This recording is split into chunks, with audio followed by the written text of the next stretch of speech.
তো মুনমুন্দি তোমার বলো কীরকম লুক চাই? যেটা আমার উপর ভালো লাগবে সেটাই তুমি করে দাও। আর তুমি যেগুলো বলছিলে মানে হ্যাঁ, হাইলাইটার মানে চোখের কোনায় ব্লু থাকবে না, আর আইলাইনারটা খুব সুন্দরভাবে হবে। লাইনারটা চোখে টানা টানা হবে। চোখটা টানাটানা আচ্ছা, আর হবে। কিছু? না, আর কিছু না। আর লিপস্টিক? রেড মেরুন বাদ দিয়ে যে কোনো। আচ্ছা আচ্ছা, ঠিক আছে। তো দেখা যাক ফাইনাল লুক কীরকম লাগে। ভাসাবে দুহারে বাঁধন খুলে দাও দাও দাও দাও।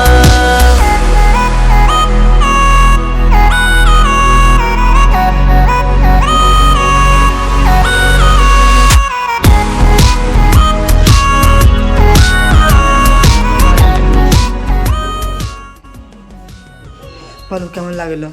ফুল স্যাটিসফাইড। যেগুলো হয়েছিলে? খুব সুন্দর, যেমনটা চেয়েছি তেমন। Thank you. ওয়েলকাম, খুব সুন্দর লাগছে।